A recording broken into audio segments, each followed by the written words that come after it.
When you think about radicalization, maybe you picture something far away or Correct. something happening elsewhere. But the thing is, it can actually take root much, much closer to home. And the speed at which online stuff can just grab someone and like completely shift their worldview, it's actually pretty startling when you look into it. It really is. So today on the Deep Dive, we're tackling, well, a really critical issue. The internet, social media, and their role in domestic radicalization. Yeah, exactly. And to really get a handle on this, we've pulled together insights from quite a few important sources. We're looking at research funded by the National Institute of Justice, the NIJ. That gives us some solid data. Okay. But we've also got info on juvenile justice from the Wisconsin court system. A really concerning case report looking at patricide and possible delusion. Wow. A study specifically on adolescent radicalization that considers mental health factors. And a report from CSIS, that's the Center for Strategic and International Studies, on the escalating terrorism problem here in the U.S. And there's also a specific case, right? A recent one. Yes, exactly. We'll also touch on recent news reports about a Wisconsin teenager. He's accused of something truly shocking, killing his parents, allegedly as part of an extremist plot. Okay.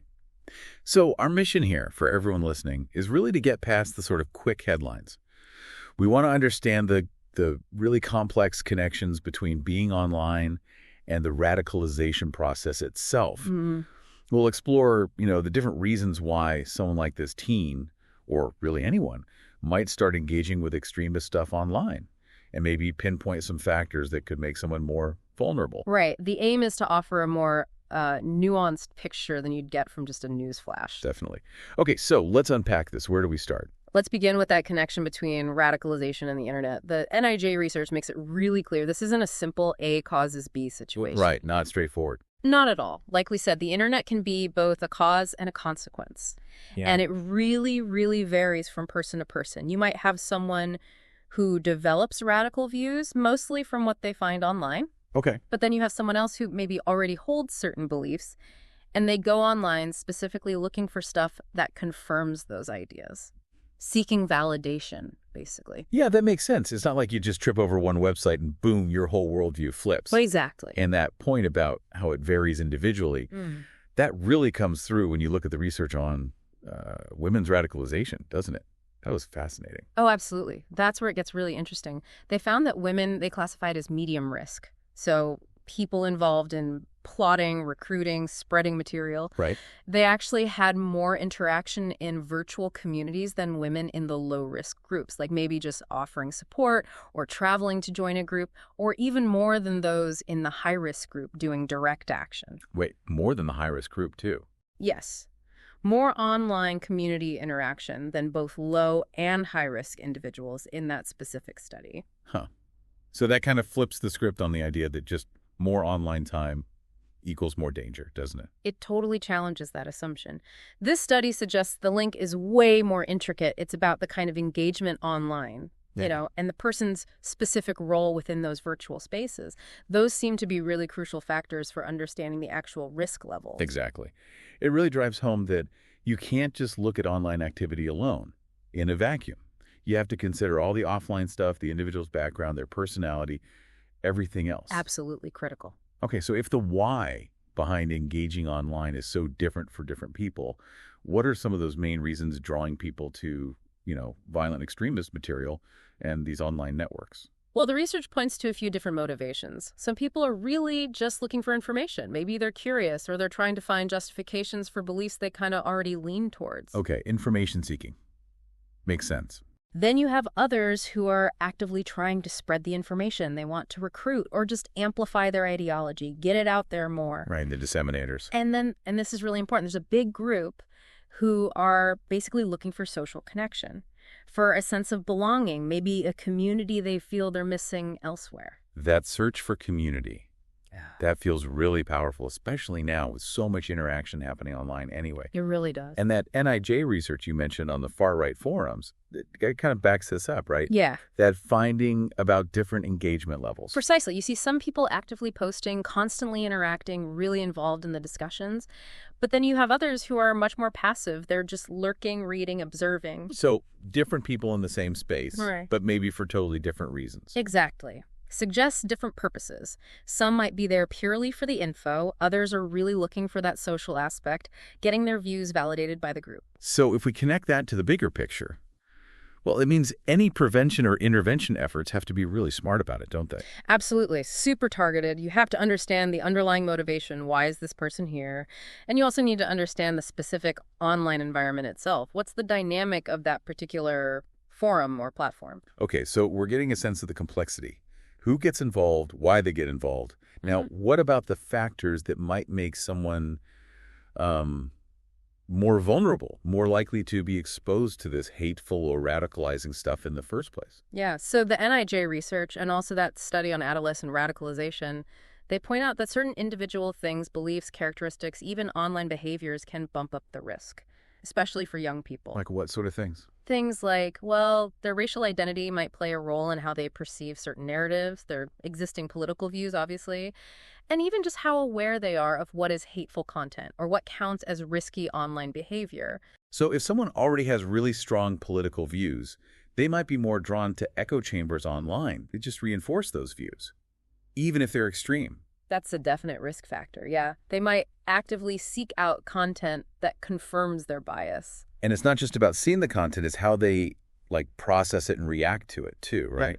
Didn't the NIJ research mention digital literacy? Exactly. Being able to recognize harmful stuff online, understanding risky behaviors, those are really crucial protective factors, knowing how to navigate that online world safely. Which leads us to, I guess, the idea of trying to push back against it, counter-narratives. Precisely. Developing targeted counter-narrative campaigns is seen as a potential first step in prevention, trying to offer alternative perspectives right where the harmful narratives are spreading. So how do you even begin to design something like that effectively in these online spaces where things move so fast? Well, the NIJ research gives us some clues, some key elements. First, you absolutely have to target specific platforms. Right. Go where the problem is. Exactly. If research shows far-right forums are buzzing on, say, Facebook, then your campaign needs to be on Facebook. Makes sense, right? Yeah, logical. Second, it's about actively trying to disrupt the echo chambers. Okay, what does that mean in practice? It means you need to directly challenge those core, often repeated beliefs within those spaces.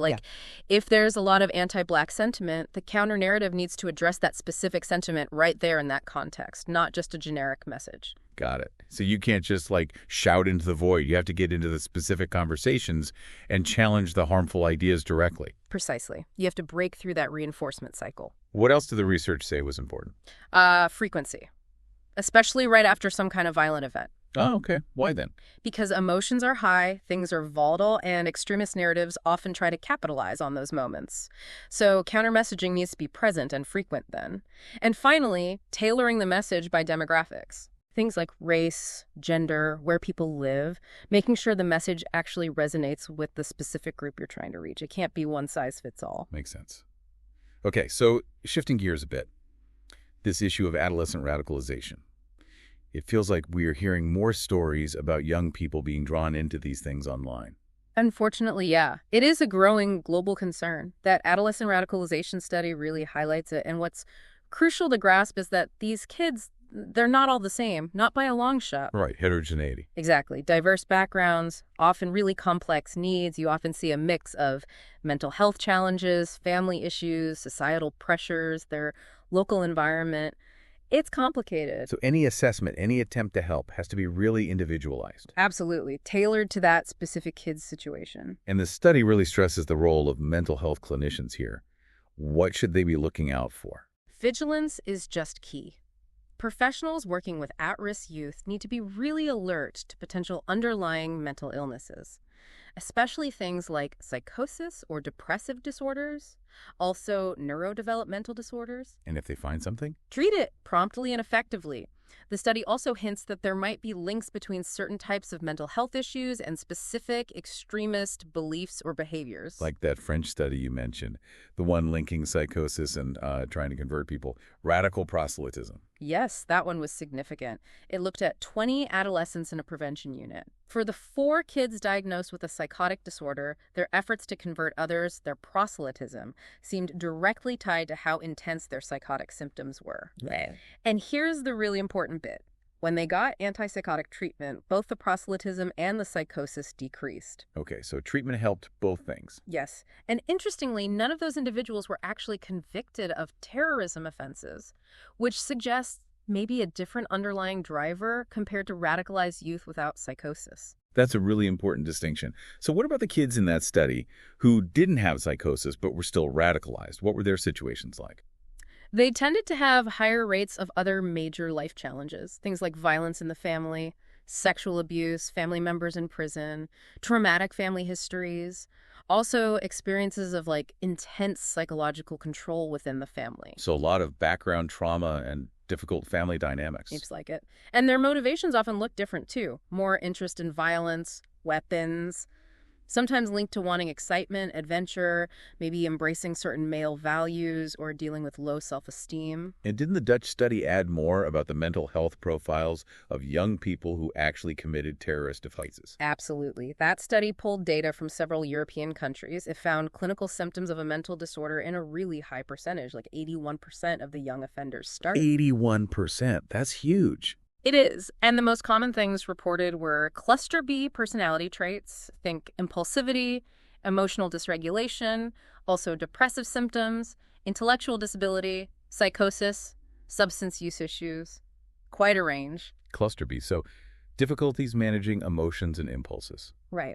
And what's also notable is the high rate of co-occurring issues, multiple mental health problems at once, which is actually pretty similar to what you see in the general population of young offenders, not just those involved in terrorism. And there was that specific link they found between depression and feelings of injustice, but only in the younger group. That's right. A positive link between depressive symptoms and strong feelings about perceived injustices, specifically in the juvenile offenders. But interestingly, in both the younger and older offenders, those feelings of injustice were linked to relationship problems. And it's worth noting, a big majority of individuals in both age groups who had a mental disorder also showed significant personality traits like aggression, anger, distrust, paranoia. These things often go hand in hand. So when professionals are trying to assess the risk, figure out if someone might become violently extremist, what are the big red flags these studies point to?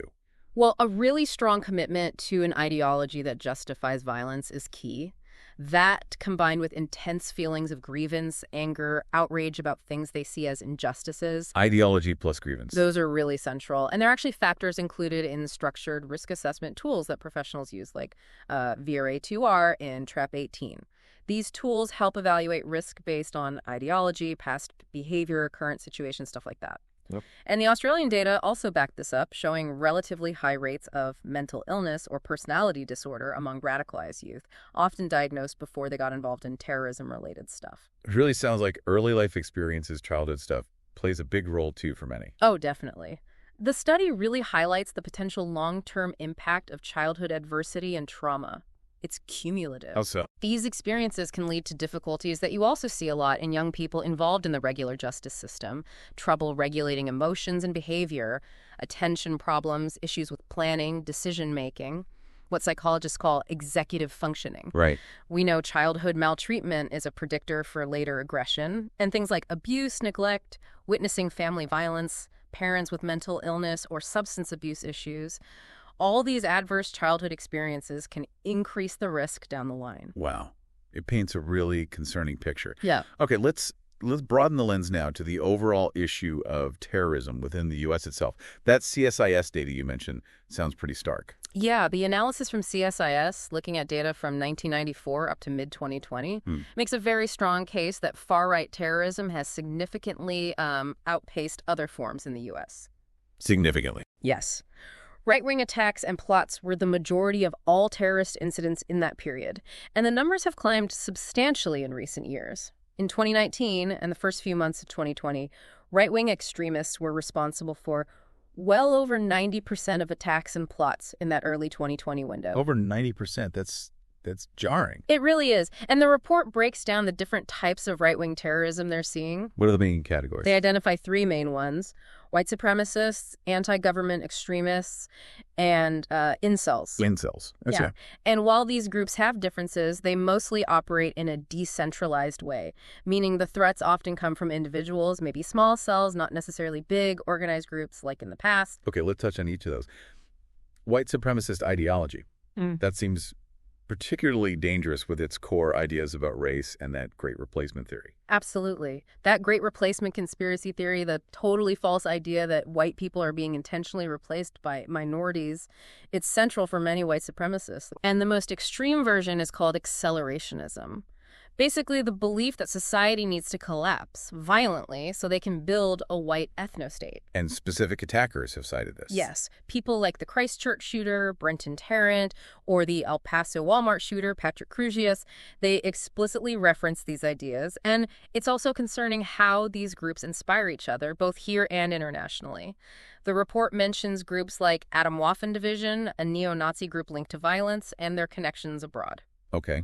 And then the anti-government extremists, you mentioned the Boogaloo movement. Yeah, Boogaloo is basically slang, online slang for a coming second American Civil War they anticipate or even want to provoke. Wow. It's a pretty loose movement, often overlaps with white supremacy. Adherents are basically preparing for and sometimes trying to incite conflict with the government. CSIS noted arrests of people linked to this who were planning violence. And finally, the incel ideology. That connection to violence against women is just deeply disturbing. It really is. Incel means involuntary celibate. It's mostly an online community of young men who feel entitled to sex and blame women for their lack of relationships. And this has led to actual violence. Horrific violence, yes, against women specifically. And figures like Elliot Rodger, who went on a killing spree, are sometimes treated as heroes or martyrs within those online spaces. God. So the CSIS analysis, did it make predictions about the future? What we might expect? Yeah, their analysis suggested a likely increase in terrorism in the U.S. in the near term. They pointed to things like the presidential election cycle, the ongoing responses to crises like COVID-19. How do those connect? Well, these events don't directly cause terrorism, obviously, but extremist groups can exploit them. They twist narratives, fuel anger and resentment, and use these events to sort of justify violence in the minds of followers. Okay. The report also specifically highlighted the potential for more violence around elections, given the high political polarization we see, and past clashes between far-right and far-left groups. Right. All this background, it really sets the stage for that specific case we mentioned earlier, the Wisconsin teenager. That seems to bring a lot of these threads together. It really does. This case, Nikita Casap, it's been widely reported, and it tragically connects so many themes we've discussed. A teenager accused of killing his parents. Why? What was the alleged motive? Allegedly, to get money and the freedom, the autonomy, to carry out a larger plot, assassinating former President Trump and overthrowing the government. It's just staggering. And the timeline is very recent, right? And violent. Extremely. The reports say the murders allegedly happened around February 11th, but the bodies of his mother and stepfather weren't found until February 28th during a welfare check. The descriptions are grim. His mother found under blankets, his stepfather with a gunshot wound. And the charges he's facing, they reflect the severity of this. Hugely significant charges. State level, 9 felonies, including first-degree murder, hiding corpses. And federally, charges like conspiracy, attempted presidential assassination, use of weapons of mass destruction. It gives you a sense of the scale of the alleged plot. And the FBI warrant, Right. it laid out more about this alleged motive. Yes, it states Casap allegedly killed his parents to obtain the financial means and autonomy necessary for the bigger plot. And they apparently found a 3-page manifesto on his phone. A manifesto, what did it say? Reports say it was anti-Semitic, praised Hitler, and called for eliminating political leaders to cause chaos. Specifically mentioned targeting the president, maybe the vice president too, just chillin' stuff. And there's something about fleeing the country. Yeah, prosecutors allege he was talking to a Russian speaker on Telegram, the messaging app, and had a plan to flee to Ukraine. Wow. The FBI warrant also mentioned a classmate who said Casap had talked about this plan, overthrowing the government, assassinating Trump, with help from a contact in Russia. So connections to extremist ideologies were found too. Definitely.